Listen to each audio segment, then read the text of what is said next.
بسم اللہ الرحمن الرحیم۔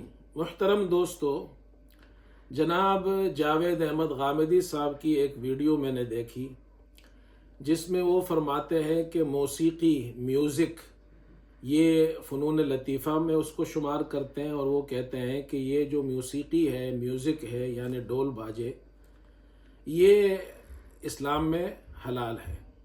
وہ نہ صرف حلال کہتے ہیں بلکہ وہ یہ کہتے ہیں کہ قرآن میں اس کو زینت کہا گیا ہے، نعوذ باللہ، قل من حرم زینت اللہ۔ اور مزید یہ بھی کہتے ہیں کہ یہ اللہ کی طرف سے ایمان والوں کے لیے ایک نعمت ہے۔ مطلب یہ ہے کہ جناب جاوید احمد غامدی صاحب کے یہاں موسیقی حلال بھی ہے، قرآن میں ان کے بقول قرآن میں اس کو زینت کہا گیا ہے، اور ان کے بقول یہ اللہ کی طرف سے ایمان والوں کے لیے اللہ کی نعمت ہے۔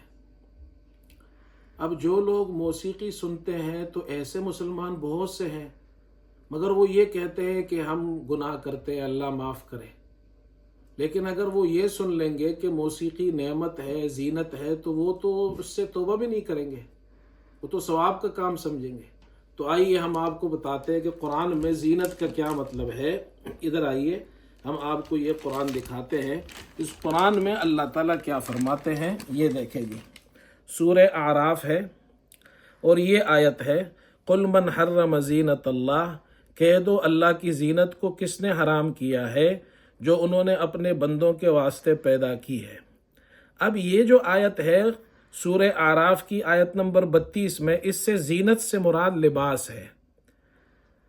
تمام مفسرین نے یہی معنی کیا ہے، ہم اس کی دلیل آگے مزید بھی پیش کریں گے۔ مشرکین جو ہے جب وہ بیت اللہ کا طواف کرتے تھے تو وہ ننگا ہو کر بغیر لباس کے کرتے تھے، تو اللہ نے ان کو تعلیم دی ہے کہ لباس پہن کر، مسلمانوں کو تعلیم دی ہے کہ لباس پہن کر بیت اللہ کا طواف کرو، یہ لباس زینت ہے تمہارے لیے۔ اس کی دلیل مزید کیا ہے، یہ آیت نمبر 32 ہے، اور اس سے پہلے آیت نمبر 31 میں دیکھیں، یا بنی آدم خذوا زینتکم عند کل مسجد، اے بنی آدم اپنی زینت لے لیا کرو ہر مسجد کی حاضری کے وقت۔ اب یہاں ترجمہ کیا ہے، اے آدم کی اولاد تم مسجد کی حاضری کے وقت اپنا لباس پہن لیا کرو۔ یہاں خذوا زینتکم کا ترجمہ لباس سے کیا گیا ہے۔ اگر یہاں زینت کا معنی ہم بقول غامدی صاحب کے زینت سے مراد فنون لطیفہ ہے، زینت سے مراد موسیقی ہے، زینت سے مراد میوزک ہے، تو کیا نعوذ باللہ اس کا مطلب یہ ہوگا مسجد کی حاضری کے وقت تم ڈول باجے ساتھ لیا کرو، میوزک ساتھ لیا کرو؟ یہاں پر زینت کا معنی آپ فنون لطیفہ کرتے ہیں، میوزک کرتے ہیں، موسیقی کرتے ہیں، تو یہاں کیا کریں گے آپ؟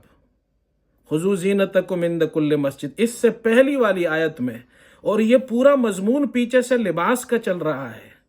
یہ دیکھیں جی، اس سے پہلے ہم آتے ہیں، یہ رکوع یہاں شروع ہو رہا ہے، یا بنی آدم قد انزلنا علیکم لباسا، سورہ اعراف ہے، اور یہ آیت نمبر 26 ہے، اے بنی آدم اللہ نے تمہارے لیے لباس کو اتارا، پوشاک اتاری جو تمہاری شرمگاہیں ڈانپتی ہے، اور آرائش کے کپڑے بھی، یہ اللہ نے لباس کا ذکر کیا۔ پھر یہاں دیکھیں، یا بنی آدم لا یفتننکم الشیطان کما اخرج ابویکم من الجنۃ ینزع عنہما لباسہما، یہاں بھی لباس کا ذکر ہے۔ اور یہاں پر پھر آگے، یا بنی آدم خذوا زینتکم عند کل مسجد، مسجد کی حاضری کے وقت زینت لیا کرو، یعنی لباس پہن لیا کرو۔ اور یہاں اللہ فرما رہے ہیں، قل من حرم زینت اللہ، آپ فرما دیجئے کس نے حرام کیا اللہ کی زینت کو، لباس کو تمہارے اوپر۔ تو یہ قرآن میں یہ مطلب ہے اس کا۔ غامدی صاحب کی خدمت میں بس اتنا عرض ہے کہ قرآن کریم یہ ہم نے آپ کو دکھایا، قرآن کی تمام آیات ہم نے آپ کے سامنے گزشتہ آیات بھی پیش کی۔ 1400 سال سے زیادہ عرصہ گزرا، کسی بھی معتبر تفسیر میں زینت کا معنی میوزک نہیں ہے۔ اللہ تعالی ہمیں سمجھنے کی بھی توفیق عطا فرمائے۔ اگر کوئی گناہ کرتا ہے تو اس کو گناہ سمجھ کر کرے گا تو توبہ بھی کرے گا، اور اللہ کے جو چیز اللہ نے منع کی ہے اس کو اگر وہ حلال سمجھے گا اور اس کو کرے گا بھی، اللہ کے رسول صلی اللہ علیہ وسلم نے منع کیا ہے پھر بھی اس کو کرتا ہے اور حلال سمجھتا ہے، تو پھر توبہ کیسے کرے گا؟ اللہ ہدایت ہم سب کو نصیب فرمائے۔